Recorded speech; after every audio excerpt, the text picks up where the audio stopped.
Here is a quick video on the bushing for your differential. I obviously had the knocking noise. I took the bushing out. I really got a lot of life out of that bushing, huh? Let's see if I can get the contours. So I pretty much wore this down. I just couldn't take it anymore.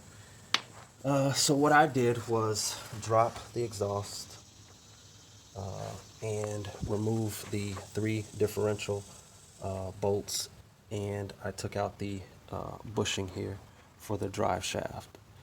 Let me see if I can get further back. So this is from the view from the rear of the car.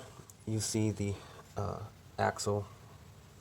I'm sorry, the drive shaft is free of the differential. There is a alignment pin here that goes slightly into the bushing here. So when you separate the two, you might see this if you're, it's your first time and you're trying to mess with it. This isn't screwed into anything, doesn't go in there too deep.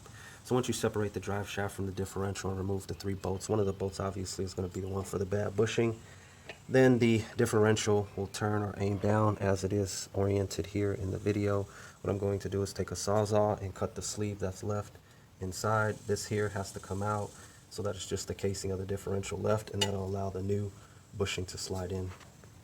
So here the sleeve is cut out with the Sawzall.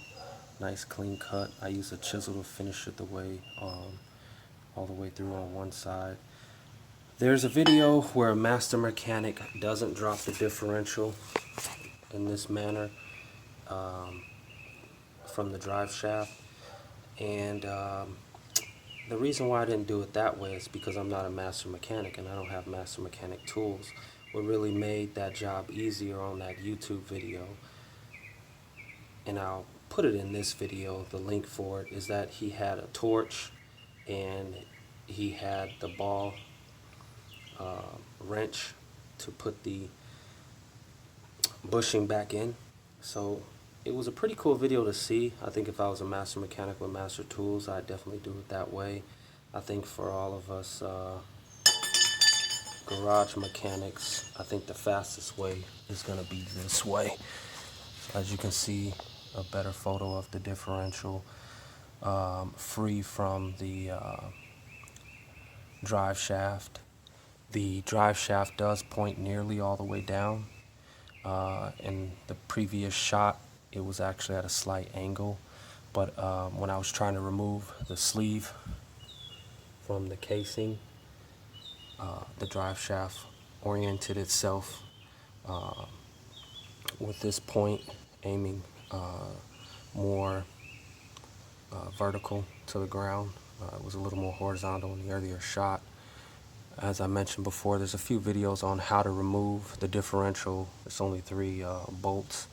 They're 19 and 21s. I used my air gun, I used my hand ratchet, and my cordless. All of those work together.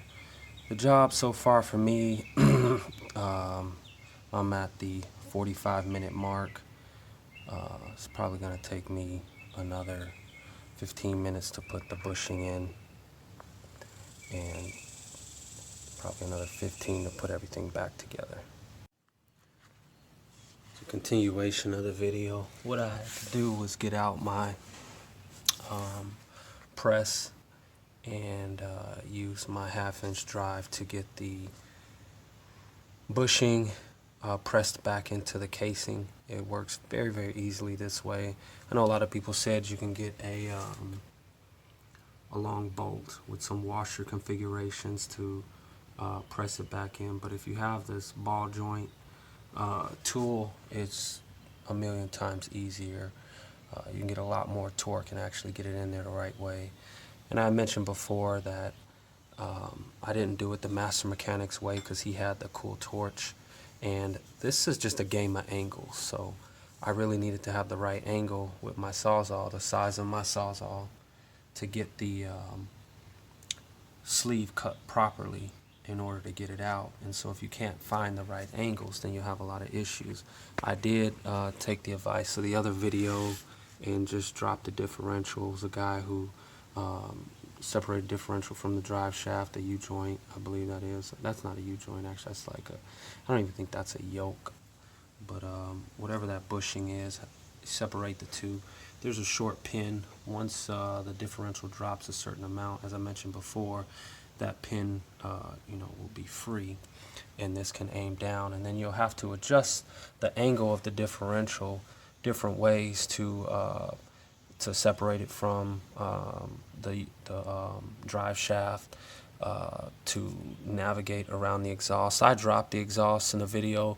Initially I had an issue with it actually turning all the way down like this, but there's some tabs on the back, or heat sinks on the back of the drive differential. It finally cleared the rear subframe and was able to turn all the way down. So I'm just going to press this back on and go ahead and finish it up. It's for me it took 3 hours, which is long. I think if I had to do it again, it might take an hour and a half from start to finish. Here's the differential back up under the car. I had to take some time out to do some other things. So I was back at it. The press worked great. The last half inch was really tough. I had to adjust the ball joint press. I'll show you here. So these were the two pieces that worked best for the ball joint press. The way this shape was, it allowed me to press the bushing in without touching the center mounting area. And the back side fit nicely in the pin on the actual tool, and this fit great on the back side. The issue that I had was, as this layers began to go in, they started to hit the actual casing of the differential. So I had to take it off center in order to finish the job, and that was the most difficult part, readjusting my body to get this off center to miss, as I use my pneumatic gun to miss the differential casing, proved to be the most important part, or the way to make it easier. The job itself is pretty simple. One thing to remember is that the back two mounting bolts screw into the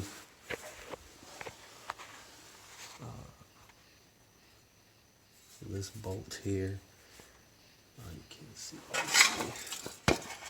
that mounting bolt and that mounting bolt. It's important to remember that they actually screw in. I probably fought with that for 15 to 20 minutes until I realized that they actually screw into those bushings.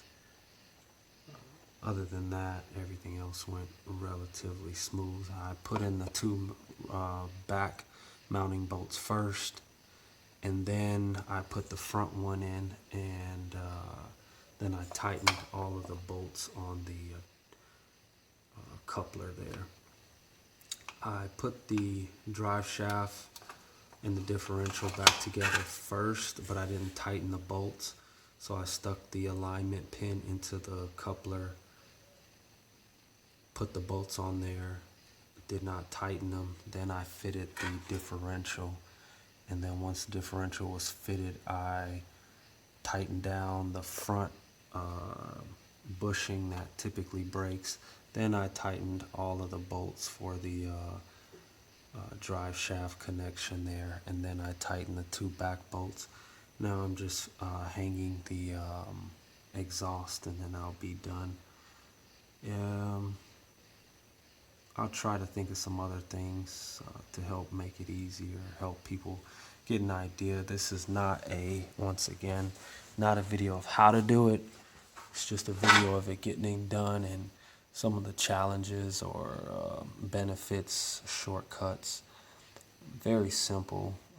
Two tools, basically two wrenches are needed. The torque on the bolts is relatively significant. I forgot what they said in the manual. I'll have to look at my torque wrench to see what it was, but they were some of the tightest bolts that I've seen on a vehicle, and it makes sense.